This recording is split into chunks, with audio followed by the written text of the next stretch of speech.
नमस्कार, स्वागत है आप सभी का डीडी न्यूज के इस खास बुलेटिन एक्सप्रेस 100 में, जहां हम आपके लिए लेकर आते हैं राजनीति, मनोरंजन, देश दुनिया, खेल और व्यापार जगत की सभी बड़ी खबरों को एक्सप्रेस यानी कि फटाफट अंदाज में। मैं हूं आपके साथ भावना नैयर, तो देखिए खबरें तेज रफ्तार से। प्रधानमंत्री नरेंद्र मोदी आज रोजगार मेला पहल के तहत विभिन्न सरकारी विभागों और संगठनों में नव नियुक्त युवाओं को वीडियो कॉन्फ्रेंसिंग के जरिए 51,000 से नियुक्ति पत्र सौंपेंगे। इस अवसर पर प्रधानमंत्री नवनियुक्त युवाओं को संबोधित भी करेंगे। इस सत्र में रोजगार मेले में केंद्रीय मंत्री डॉक्टर जितेंद्र सिंह भी शामिल होंगे। ये कार्यक्रम युवाओं को सशक्त बनाने की प्रतिबद्धता की दिशा में बड़ा कदम है। भारतीय जनता पार्टी के शीर्ष प्रचारक और प्रधानमंत्री नरेंद्र मोदी आज बिहार में चुनाव प्रचार का शंखनाद करेंगे। सबसे पहले प्रधानमंत्री कर्पूरी ग्राम जाकर सुबह 11 बजे भारत रत्न जननायक कर्पूरी ठाकुर को पुष्पांजलि अर्पित करेंगे। समस्तीपुर में प्रधानमंत्री की पहली जनसभा होगी। इस दौरान प्रधानमंत्री मोदी बिहार की जनता से एनडीए के उम्मीदवारों के लिए समर्थन की मांग करेंगे। इसके बाद वे बेगूसराय जाएंगे, जहां 2 बजे रैली होगी। पीएम की रैली में बिहार के विकास से जुड़ी बातें तो होंगी ही, विपक्ष को कड़ा संदेश प्रधानमंत्री दे सकते हैं। इससे पहले प्रधानमंत्री नरेंद्र मोदी ने कल मेरा बूथ सबसे मजबूत कार्यक्रम के जरिए बिहार के एनडीए और बीजेपी कार्यकर्ताओं से ऑनलाइन संवाद किया और कहा कि यह चुनाव बिहार के इतिहास में नया अध्याय लिखेगा। प्रधानमंत्री मोदी ने विपक्षी गठबंधन पर तीखा हमला करते हुए कहा कि जो लोग अपने आप को गठबंधन कहते हैं, बिहार की जनता उन्हें लठबंधन कहती है। उन्हें युवाओं या बिहार के भविष्य की चिंता नहीं है। केंद्रीय गृह मंत्री और भाजपा के वरिष्ठ नेता अमित शाह बिहार में चुनावी हुंकार भरेंगे। सीवान और बक्सर में उनकी 2 बड़ी जनसभा होंगी। वहीं बीजेपी अध्यक्ष जेपी नड्डा भी आज वैशाली में एक प्रबुद्ध जन बैठक को संबोधित करेंगे। जेपी नड्डा ने वैशाली के पातेपुर और औरंगाबाद जिले की गोह विधानसभा क्षेत्र में कल प्रचार किया। महागठबंधन पर निशाना साधते हुए उन्होंने कहा कि महागठबंधन का मतलब महाविनाश है। जेपी नड्डा ने कहा कि आरजेडी ने पूरे 20 साल जंगल राज चलाया है और वहीं कांग्रेस नेताओं ने बिहार वासियों का हमेशा से अपमान किया है। बिहार चुनाव में महागठबंधन का सीएम फेस घोषित किए जाने के बाद तेजस्वी यादव आज से प्रचार शुरू कर रहे हैं। आरजेडी नेता आज राज्य की 5 विधानसभा सीटों पर रैलियां करेंगे। तेजस्वी पटना जिले के सिमरी बख्तियारपुर से चुनाव प्रचार की शुरुआत करेंगे। इसके बाद दरभंगा, मुजफ्फरपुर, समस्तीपुर और वैशाली जिले में उनकी रैलियां होंगी। वहीं महागठबंधन के डिप्टी सीएम उम्मीदवार मुकेश सहनी भी सिमरी बख्तियारपुर, दरभंगा, मुजफ्फरपुर और समस्तीपुर में जनसभा को संबोधित करेंगे। वहीं सीपीआईएमएल के महासचिव दीपांकर भट्टाचार्य आज आरा से अपनी चुनावी दौरे की शुरुआत करेंगे। भाजपा सांसद रवि किशन ने कहा कि एनडीए बिहार में ऐतिहासिक जीत की ओर बढ़ रहा है। महागठबंधन पर निशाना साधते हुए उन्होंने कहा कि महागठबंधन को आपस में कबड्डी खेलने दीजिए। संजय कुमार झा ने कहा कि मुख्यमंत्री पद की कोई वैकेंसी नहीं है, नीतीश कुमार ही मुख्यमंत्री रहेंगे। एक परिवारवादी पार्टी कांग्रेस ने दूसरी परिवारवादी पार्टी के व्यक्ति को मुख्यमंत्री का प्रत्याशी घोषित कर दिया है। बिहार की जनता सब बात समझती है कि बिहार में उनका कैसा काम रहा है और नीतीश कुमार ने क्या काम किया है। बिहार विधानसभा के दूसरे और अंतिम चरण में 20 जिलों के 122 विधानसभा क्षेत्रों में होने वाले चुनाव में 1302 उम्मीदवार मैदान में हैं। नाम वापसी की अंतिम तिथि पर 70 प्रत्याशियों ने अपने नामांकन वापस ले लिए। दूसरे चरण के लिए कुल दाखिल 1761 नामांकन पत्रों में से जांच के बाद 1372 सही पाए गए, जबकि 389 प्रत्याशियों के नामांकन पर्चे रद्द कर दिए गए। दूसरे चरण के लिए 11 नवंबर को वोटिंग होगी। आंध्र प्रदेश के कुर्नूल में एक बस में आग लग गई। हादसे में 25 लोगों की मौत की खबर है। बस हैदराबाद से बेंगलुरु जा रही थी। राष्ट्रपति द्रौपदी मुर्मू ने हादसे पर दुख जताते हुए कहा है कि आग लगने की दुखद घटना में हुई जान माल की हानि से अत्यंत दुर्भाग्यपूर्ण ये हादसा हुआ है। मैं शोक संतप्त परिजनों के प्रति अपनी हार्दिक संवेदना व्यक्त करती हूँ। उपराष्ट्रपति सीपी राधाकृष्णन ने भी हादसे पर दुख जताया है। उन्होंने शोक संतप्त परिवारों के प्रति हार्दिक संवेदना और घायलों के शीघ्र स्वस्थ होने की कामना की है। प्रधानमंत्री मोदी ने कुर्नूल बस हादसे पर जताया दुख। पीएम ने कहा कि इस कठिन समय में मेरी संवेदनाएं प्रभावित लोगों और उनके परिवारों के साथ है। घायलों के शीघ्र स्वस्थ होने की प्रार्थना करता हूं। पीएमएनआरएफ से प्रत्येक मृतक के परिजनों को 2 लाख रुपए और घायलों को 50,000 रुपए की अनुग्रह राशि दी जाएगी। आंध्र प्रदेश के मुख्यमंत्री एन चंद्रबाबू नायडू ने हादसे पर दुख जताते हुए कहा कि मेरी हार्दिक संवेदनाएं उन परिवारों के साथ है जिन्होंने अपने प्रियजनों को खो दिया है। सरकारी अधिकारी घायलों और प्रभावित परिवारों को हर संभव सहायता प्रदान कर रहे हैं। राष्ट्रपति द्रौपदी मुर्मू अपने केरल दौरे के अंतिम दिन आज एर्नाकुलम स्थित सेंट टेरेसा कॉलेज की शताब्दी समारोह में मुख्य अतिथि के रूप में शामिल होंगी। रक्षा मंत्री राजनाथ सिंह जैसलमेर के दौरे पर हैं। रक्षा मंत्री आज सेना कमांडरों के सम्मेलन की अध्यक्षता करेंगे। सम्मेलन में वरिष्ठ सैन्य कमांडर भविष्य की सुरक्षा चुनौतियों पर विचार विमर्श करेंगे।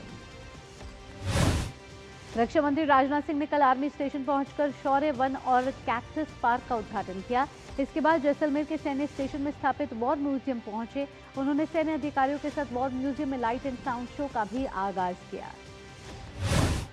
जवानों को संबोधित करते हुए राजनाथ सिंह ने कहा कि ऑपरेशन सिंदूर के जरिए पाकिस्तान को सबक सिखा दिया गया है। हालांकि इसके बावजूद हमें हर वक्त अलर्ट रहने की जरूरत है। उन्होंने कहा कि ऑपरेशन सिंदूर अभी खत्म नहीं हुआ है। रक्षा मंत्री राजनाथ सिंह ने गुरुवार को नई दिल्ली में नौसेना कमांडरों के सम्मेलन को संबोधित किया। उन्होंने कहा कि ऑपरेशन सिंदूर भारत की दृढ़ इच्छा शक्ति और क्षमता का प्रतीक था और दुनिया के लिए एक संदेश था कि हम हर चुनौती का जवाब देने के लिए हमेशा तैयार हैं। रक्षा मंत्री ने पाकिस्तान को बंदरगाह या उसकी तटरेखा के पास ही रहने के लिए मजबूर करने वाली निवारक मुद्रा बनाने के लिए भारतीय नौसेना की सराहना की। विदेश मंत्री डॉक्टर एस जयशंकर आज नई दिल्ली में जवाहरलाल नेहरू भवन में India and UN a postal history कार्यक्रम में भाग लेंगे। मुंबई में प्रसिद्ध वकील और लेखक बर्जेस देसाई द्वारा लिखित पुस्तक मोदीज मिशन का आज विमोचन किया जाएगा। महाराष्ट्र के राज्यपाल आचार्य देवव्रत और मुख्यमंत्री देवेंद्र फडणवीस इसे विमोचित करेंगे। ये पुस्तक प्रधानमंत्री नरेंद्र मोदी के राष्ट्रीय नेता के रूप में उदय की कहानी को व्यक्त करती है। साथ ही इसमें प्रधानमंत्री के नेतृत्व में हुए नीतिगत सुधारों की भी समीक्षा की गई है। राजस्थान के जयपुर में सीएनजी पंप पर झड़प में कथित तौर पर शामिल एसडीएम छोटूलाल शर्मा को निलंबित कर दिया गया है। संयुक्त शासन सचिव डॉक्टर धीरज कुमार सिंह द्वारा जारी आदेश में यह कहा गया है कि छोटूलाल शर्मा का निलंबन प्रशासनिक कारणों से किया गया है। गुजरात के वलसाड में एक पेपर मिल में भीषण आग लग गई। हालांकि 80% आग पर काबू पा लिया गया। हादसे में कोई जनहानि नहीं हुई। दिल्ली के खानपुर एक्सटेंशन स्थित एक फैक्ट्री में आग लग गई। दमकल विभाग की गाड़ियों ने मौके पर पहुंचकर आग पर नियंत्रण पाया।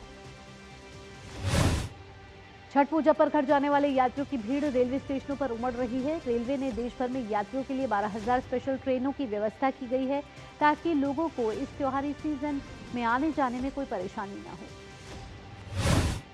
रेल मंत्री अश्विनी वैष्णव ने कल नई दिल्ली में रेल भवन के वॉर रूम से स्पेशल ट्रेनों की स्थिति की समीक्षा की। इस वॉर रूम से देश भर के रेलवे स्टेशनों पर कड़ी निगरानी रखी जा रही है। स्टेशन पर यात्रियों के बैठने की व्यवस्था, पीने के पानी की सुविधा और अतिरिक्त टिकट काउंटर के साथ सुरक्षा के लिए रेलवे पुलिस, दिल्ली पुलिस और पारामिलिट्री बलों की भी तैनाती की गई है। पूरे स्टेशन परिसर में सीसीटीवी कैमरों से लगातार निगरानी रखी जा रही है। छठ पर्व को लेकर रेल मंत्रालय ने व्यापक प्रबंध किए हैं। रेल मंत्रालय पटना जंक्शन पर यात्रियों के लिए विशेष सुविधाएं मुहैया करा रहा है। यात्रियों की सुविधा के लिए रेल मंत्रालय ने पटना जंक्शन परिसर में ही पंडालों की व्यवस्था की है, जहां यात्री आराम कर सकते हैं। मुजफ्फरपुर जंक्शन पर स्वच्छता और सुरक्षा पर विशेष ध्यान दिया जा रहा है। यात्रियों की सुविधा के लिए बैठने की पर्याप्त व्यवस्था की गई है। स्टेशन पर आरपीएफ और जीआरपी के जवान तैनात है। टिकट काउंटर पर भीड़ नियंत्रण के लिए पर्याप्त व्यवस्था की गई है। छठ पूजा पर यात्रियों की भीड़ को देखते हुए मध्य रेलवे ने गुरुवार और शुक्रवार को विशेष ट्रेनों का संचालन करने की घोषणा की है। इन ट्रेनों का उद्देश्य त्योहारों के दौरान यात्रियों की सुविधा सुनिश्चित करना है। 0163 स्पेशल ट्रेन 27 अक्टूबर को 11:55 पर लोकमान्य तिलक टर्मिनल से प्रस्थान करेगी। राष्ट्रीय पुरस्कार विजेता फिल्म निर्देशक नितिन मीरा चंद्रा द्वारा निर्देशित और हॉलीवुड और बॉलीवुड की प्रसिद्ध अभिनेत्री निर्देशक नीतू चंद्रा द्वारा निर्मित बहुप्रतीक्षित फिल्म छठ आज वेव्स ओटीटी पर रिलीज हो रही है। आकाशवाणी के रंग भवन में फिल्म का प्रीमियर हुआ। प्रसार भारती के चेयरमैन नवनीत सहगल और सीईओ गौरव द्विवेदी ने छठ पर्व के मौके पर इस फिल्म की रिलीज को खास बताते हुए प्रसार भारती के ओटीटी चैनल वेव्स की बढ़ती लोकप्रियता पर प्रकाश डाला।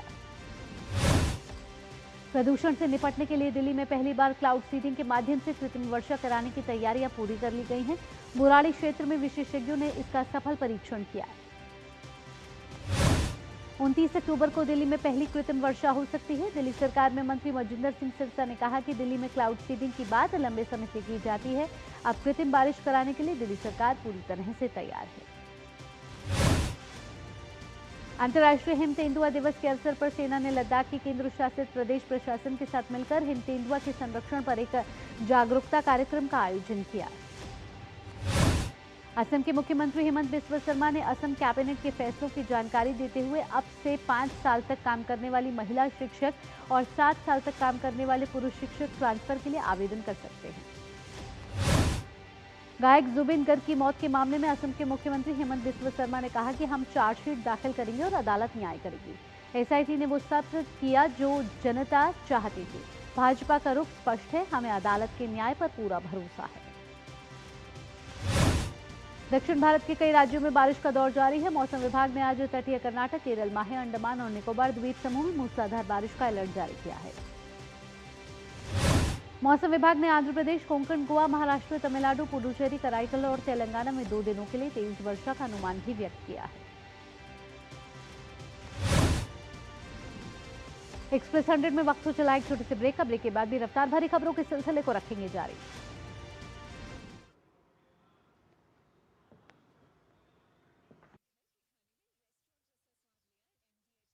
पनीर मसाला, पनीर को क्या मस्त बना डाला।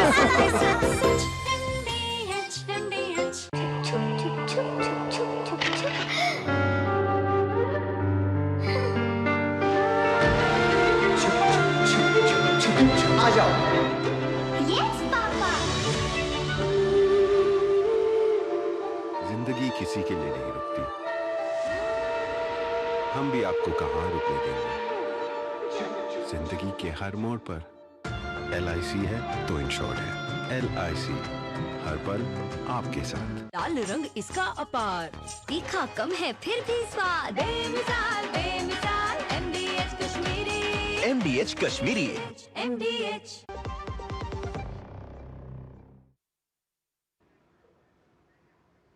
ब्रेक के बाद आपका स्वागत है। आप देख रहे हैं एक्सप्रेस 100। रफ्तार भरी खबरों के सिलसिले को बढ़ाते हैं आगे। वित्त मंत्री निर्मला सीतारमण ने बताया कि इस साल फेस्टिव सीजन में UPI ने नया रिकॉर्ड बनाया है। धनतेरस पर 1 लाख करोड़ रुपए से ज्यादा के लेन देन के साथ ये अब तक का सबसे ऊंचा एक दिवसीय आंकड़ा रहा। वित्त मंत्री ने कहा कि धनतेरस से दीपावली तक औसतन 73 करोड़ लेन देन दर्ज हुए हैं और वित्त मंत्री ने कहा कि GST दरों में कटौती से खपत बढ़ी है और मध्यम वर्ग को अधिक खरीदारी का अवसर मिला है। वित्त मंत्री निर्मला सीतारमण गाजियाबाद में CGST भवन के नए कार्यक्रम भवन का करेंगे उद्घाटन। भारत सरकार की उड़ान योजना ने क्षेत्रीय कनेक्टिविटी में क्रांति ला दी है। 2016 में शुरू हुई इस योजना ने 9 सालों में हवाई संपर्क को मजबूत किया है। 2014 में 74 हवाई अड्डों की संख्या 2025 में बढ़कर 163 हो गई है। सरकार का लक्ष्य है कि 2047 तक हवाई अड्डों की संख्या 350 से 400 तक पहुंचने का है। विमानन क्षेत्र में 77 लाख से ज्यादा लोगों को रोजगार मिला है। उड़ान योजना ने छोटे शहरों को जोड़ने और पर्यटन को बढ़ावा देने में अहम भूमिका निभाई है। केंद्र सरकार का इलेक्ट्रॉनिक्स और IT मंत्रालय आगामी 3 से 5 नवंबर तक दिल्ली में इमर्जिंग साइंस, टेक्नोलॉजी और इनोवेशन कॉन्क्लेव यानी कि ESCIC 2025 का करेगा आयोजन। मंत्रालय के सचिव S कृष्णन ने बताया कि ये एक प्रमुख नया मंच है जिसे वैज्ञानिकों, नीति निर्माताओं, नव प्रवर्तकों और उद्योग जगत के नेताओं को एक साथ लाकर विकसित भारत 2047 के लिए भारत के तकनीकी रोडमैप को आकार देने के लिए डिजाइन किया गया है। केंद्रीय वाणिज्य मंत्री पीयूष गोयल जर्मनी के दौरे पर हैं। आज वे बर्लिन ग्लोबल डायलॉग में शिरकत करेंगे और खास विषय पर पैनल चर्चा में भाग लेंगे। पीयूष गोयल एक साथ बढ़ना, बदलती दुनिया में व्यापार और गठबंधन विषय पर अपने विचार रखेंगे। इससे पहले पीयूष गोयल ने बर्लिन ग्लोबल डायलॉग के संस्थापक और अध्यक्ष प्रोफेसर लॉर्स हैंड्रिक रोलर से European school of management and technology में मुलाकात की। केंद्रीय मंत्री पीयूष गोयल की बर्लिन में दुनिया भर के नेताओं से मुलाकात का दौर जारी है। पीयूष गोयल ने बर्लिन में लग्जमबर्ग के उप प्रधानमंत्री और विदेश व्यापार मंत्री से मुलाकात की। इस दौरान भारत और लग्जमबर्ग के बीच व्यापार संबंधों को मजबूत करने पर चर्चा हुई। Piyush Goyal Mercedes Benz group, Infineon Technologies, AGs, Herrenknecht AG Schaeffler AG के सीईओ से मिले। इन बैठकों के दौरान ऑटोमोटिव, एआई और उन्नत विनिर्माण क्षेत्रों में सहयोग को मजबूत करने पर बातचीत हुई। केंद्रीय वाणिज्य और उद्योग मंत्री पीयूष गोयल ने गुरुवार को जर्मनी की आर्थिक मामलों और ऊर्जा मंत्री कैटरीना वीचे के साथ बर्लिन में बैठक की। दोनों नेताओं ने ग्रीन एनर्जी, न्यू और इमर्जिंग टेक्नोलॉजी और डिफेंस पर भारत और जर्मनी के बीच सहयोग बढ़ाने पर बातचीत की। पीयूष गोयल ने एक्स पर लिखा कि बातचीत व्यापार, निवेश और तकनीकी साझेदारी को मजबूत करने पर केंद्रित रही। दोनों ने भारत यूरोपीय संघ मुक्त व्यापार समझौते यानी कि एफटीए को अंतिम रूप देने की दिशा में जर्मनी की प्रतिबद्धता पर चर्चा की। भारत में स्वास्थ्य संबंधी पर्यटन तेजी से आगे बढ़ रहा है। होटल अब योगा अभ्यास और नेचर इमर्शन जैसे वेलनेस ट्रैवल बुकिंग पर भरोसा कर रहे हैं। कुछ होटलों में कमरे के किराए में पिछले साल के मुकाबले 15% की बढ़ोतरी हुई है। पहले स्वास्थ्य सुविधाएं लग्जरी मानी जाती थी, लेकिन अब ये मुख्यधारा में आ गई हैं। होटलों का औसत किराया 10 से 15% बढ़ा है और यात्रा सीजन में 75 से 85% तक कमरे भरे रहते हैं। सरकार ने नए आईटी नियमों में बदलाव का प्रस्ताव रखा है, जिससे सोशल मीडिया के मध्यस्थों का अनुपालन लागत का बोझ बढ़ सकता है। इसके तहत एआई से बनी हर सामग्री और लेबल और चेतावनी देना जरूरी होगा। सरकार का मकसद झूठी या हानिकारक एआई वीडियो और फोटो रोकना है। हिंदुस्तान यूनिलीवर का शुद्ध मुनाफा चालू वित्त वर्ष की दूसरी तिमाही में 3.6% बढ़ा है। कंपनी के मुनाफे में वृद्धि मुख्य रूप से ब्रिटेन और भारत के कर प्राधिकरणों के बीच पिछले वर्षों में कर मामलों के समाधान की वजह से हुई है। डेलॉयट इंडिया ने बढ़ती मांग और नीतिगत सुधारों के बीच चालू वित्त वर्ष 2025-26 में भारत की अर्थव्यवस्था के 6.7 से 6.9% की दर से बढ़ने का गुरुवार को अनुमान लगाया।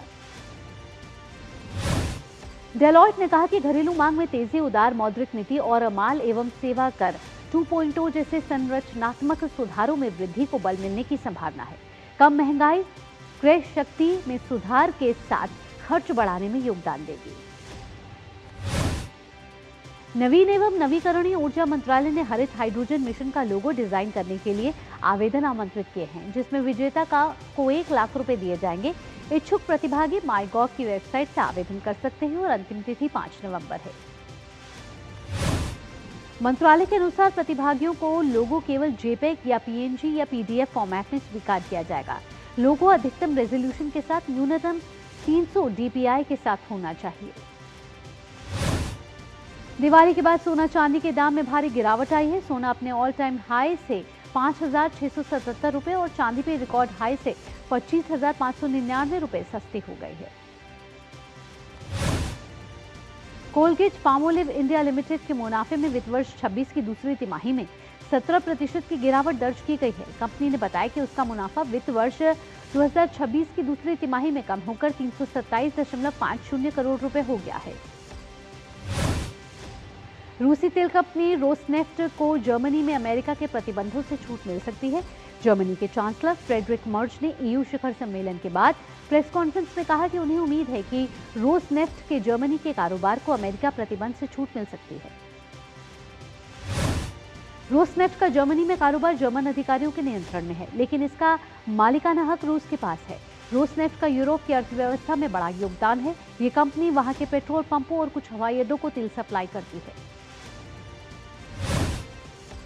अमेरिकी विदेश मंत्री मार्को रूबियो ने राष्ट्रपति ट्रंप की गजा शांति योजना की प्रगति की समीक्षा के लिए इजराइल का दौरा किया। उन्होंने यरूशलेम में प्रधानमंत्री बेंजामिन नेतन्याहू से मुलाकात की और इस क्षेत्र में शांति प्रयासों पर चर्चा की। रूबियो की यह यात्रा ऐसे समय में हो रही है जब इजराइल की संसद ने वेस्ट बैंक को इजराइल में शामिल करने वाले विधेयक को प्रारंभिक मंजूरी दे दी है। यह वही क्षेत्र है जिसे फिलिस्तीन एक स्वतंत्र राष्ट्र के हिस्से के रूप में देखता है। अमेरिकी विदेश मंत्री ने कहा कि वेस्ट बैंक के विलय की दिशा में यह कदम गाजा में राष्ट्रपति ट्रंप की शांति योजना को खतरे में डाल सकता है। फिलहाल दोनों पक्षों के बीच जारी संघर्ष विराम भी अस्थिर स्थिति में है। गाजा की ताजा स्थिति को लेकर संयुक्त राष्ट्र सुरक्षा परिषद में बैठक हुई है। इस बैठक से पहले संयुक्त राष्ट्र में इजराइल के राजदूत डैनी डैनन ने कहा कि हमारा संघर्ष अभी समाप्त नहीं हुआ है। हमारे 13 बंधक अभी भी हमास की कैद में हैं। राष्ट्रपति डोनाल्ड ट्रंप की शांति योजना के तहत इजरायल और हमास के बीच संघर्ष विराम लागू है, लेकिन 10 अक्टूबर से प्रभावी हुए समझौते के बाद से उल्लंघन की खबरें लगातार सामने आ रही हैं। एक्सप्रेस 100 में वक्त हो चला है एक और छोटे से ब्रेक का, जल्द हाजिर होंगे। सस्ते वाले दाल मसाले स्वाद हुआ बेकार। MDH की हल्दी मिर्ची धनिया करे कमाल। ये रंग दे, ये खुशबू दे, ये तीखा, ये कम पड़े। क्या निराला MDH मसाला।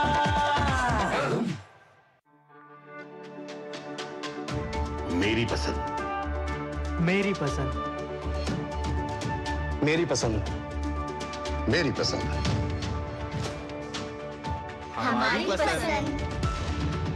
हम सबकी पसंद। मजबूत देश का मजबूत सरिया हो गया स्टील। ब्रेक के बाद आपका स्वागत है। रफ्तार भरी खबरों के सिलसिले को एक और बार आगे बढ़ाते हैं।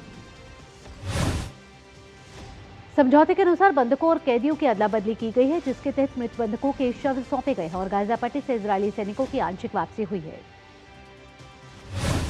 अमेरिका की ओर से रूसी तेल कंपनियों पर नए प्रतिबंध लगाने के बाद रूस के राष्ट्रपति व्लादिमीर पुतिन ने कड़ा जवाब दिया है। उन्होंने कहा कि रूस किसी भी दबाव में झुकने वाला देश नहीं है। उन्होंने कहा कि इन प्रतिबंधों का कुछ असर जरूर होगा। उन्होंने अमेरिकी कदम की गैर दोस्ताना और शत्रुतापूर्ण बताया है और कहा कि इससे दोनों देशों के रिश्ते बेहतर नहीं होंगे। पुतिन ने कहा कि यह निश्चित रूप से रूस पर दबाव बनाने की कोशिश है, लेकिन कोई भी स्वाभिमानी देश और स्वाभिमानी लोग कभी भी दबाव में आकर कोई फैसला नहीं करते। पुतिन का मानना है कि इन प्रतिबंधों के कुछ नतीजे जरूर दिखेंगे, लेकिन इससे रूस की आर्थिक स्थिति पर बहुत असर नहीं पड़ेगा। पुतिन ने यह भी कहा कि अगर वैश्विक एनर्जी बैलेंस बिगड़ता है तो तेल की कीमतें बढ़ेंगी, जिससे अमेरिका जैसे देशों को मुश्किल होगी। रूस के राष्ट्रपति व्लादिमीर पुतिन के अमेरिका प्रतिबंधों पर दिए बयान पर राष्ट्रपति ट्रंप की प्रतिक्रिया सामने आई है। अमेरिकी राष्ट्रपति डोनाल्ड ट्रंप ने कहा कि अगर उन्हें ऐसा लगता है कि तो अच्छा है, लेकिन 6 महीने बाद मैं आपको बताऊंगा कि इसका क्या असर हुआ। हंगरी में विपक्षी टिस्डा पार्टी के नेता पीटर मग्यार के हजारों समर्थकों ने गुरुवार को बुडापेस्ट में प्रधानमंत्री विक्टर ओरबान के सरकार के विरोध में रैली निकाली। सरकार ने ऐसे आरोपों से इनकार किया, लेकिन मग्यार ने मतदाताओं की निराशा का फायदा उठाया। उन्होंने हंगरी को यूरोपीय संघ और नाटो की मजबूती से बनाए रखने का भी वायदा किया। कैरेबियन के बाद अमेरिकी सुरक्षा बलों ने पूर्वी प्रशांत महासागर में 2 जहाजों पर हमला करके 5 कथित ड्रग तस्करों को मार गिराया। अमेरिकी रक्षा मंत्री पीट हेग्सेट ने बताया कि यह अभियान ट्रंप प्रशासन द्वारा मादक पदार्थों के खिलाफ चलाए जा रहे अभियान का विस्तार है। अमेरिका और कोलंबिया के बीच तनाव एक बार फिर बढ़ गया है। ट्रंप ने कोलंबिया पर अंतर्राष्ट्रीय ड्रग तस्करी में हिस्सेदारी का आरोप लगाते हुए सभी तरह की सैन्य सहायता बंद करने का ऐलान किया और राष्ट्रपति गुस्तावो पेट्रो को ठग तक कह दिया। बदले में बयान के लिए पेट्रो ने ट्रंप पर कानूनी कार्रवाई करने की बात कही। पेरू की सड़कों पर जेन जी नेतृत्व वाले विरोध आंदोलन ने अपनी मांगों को और तेज कर दिया है। अपराध समर्थक कानूनों को निरस्त करने के लिए लोकतांत्रिक सुधार लागू करने के लिए आंदोलन ने कानून का मसौदा तैयार करने की योजना बनाई है। यूरोप में इलॉन मस्क की स्टारलिंक और अमेजॉन के प्रोजेक्ट कुइपर जैसे सैटेलाइट सेवा प्रदाता कंपनियों को टक्कर देने के लिए एयरबस, थेल्स और इटली की लियोनार्डो ने अपने उपग्रह और अन्य अंतरिक्ष व्यवसायों को मिलकर एक नया सैटेलाइट सेवा प्लेटफॉर्म बनाने की घोषणा की है। म्यांमार थाईलैंड सीमा पर स्कैम सेंटर में कार्रवाई के बाद 600 से ज्यादा लोग भागकर थाईलैंड में प्रवेश कर गए। ये जानकारी थाई अधिकारियों ने दी है। दरअसल इस सेंटर में अंतर्राष्ट्रीय स्तर पर स्कैम और साइबर धोखाधड़ी का कारोबार चलता है। यहाँ म्यांमार सुरक्षा बलों की रेड के बाद हजारों लोगों को गिरफ्तार किया गया है। आज संयुक्त राष्ट्र दिवस है। विश्व में शांति, सुरक्षा और मानवाधिकार को सुनिश्चित करने के लिए संयुक्त राष्ट्र संघ की स्थापना 24 अक्टूबर 1945 को हुई थी। भारत ने महिला क्रिकेट विश्व कप के सेमीफाइनल में जगह बना ली है। गुरुवार को खेले गए एक अहम मुकाबले में भारतीय टीम ने न्यूजीलैंड को DLS नियम के तहत 53 रन से मात दी। बारिश से प्रभावित मैच में 49 ओवर में भारतीय टीम ने 3 विकेट पर 340 रन बनाए। ये विश्व कप में भारत का सबसे बड़ा स्कोर है। न्यूजीलैंड ने 44 ओवर में 8 विकेट पर 271 रन बनाए और मैच DLS नियम के तहत 53 रन से भारत के नाम रहा। भारत 5वीं बार महिला वनडे विश्व कप के सेमीफाइनल में पहुंचा है। ऑस्ट्रेलिया ने 3 मैचों के वनडे सीरीज के दूसरे मुकाबले में भारत को 2 विकेट से हरा दिया। भारत द्वारा मिले 265 रन के लक्ष्य में ऑस्ट्रेलिया ने 46 ओवर और 2 गेंद में ये लक्ष्य हासिल कर लिया। ऑस्ट्रेलिया ने भारत के खिलाफ 3 मैच की सीरीज में 2-0 की अजय बढ़त हासिल कर ली है। सीरीज का आखिरी मैच कल सिडनी में खेला जाएगा। फ्रेंच ओपन बैडमिंटन टूर्नामेंट 2025 में भारत का अभियान दूसरे दौर में ही समाप्त हो गया। मुकाबले में बची एकमात्र भारतीय एकल बैडमिंटन खिलाड़ी उन्नति हुड्डा चीन की वांग झी से 21-14, 21-11 से हार गई। फ्रेंच ओपन बैडमिंटन टूर्नामेंट 2025 में रोहन कपूर और रुथविका गाडे मिश्रित युगल में फ्रांस की 5वीं वरीयता प्राप्त थॉम गिकवेल एंड डेल्फिन डेलुरू की जोड़ी से हारकर बाहर हो गई। इसी के साथ एक्सप्रेस 100 में फिलहाल इतना ही। देश और दुनिया की बाकी अन्य खबरों के लिए जुड़े रहिए डीडी न्यूज के साथ। दीजिए अनुमति। नमस्कार।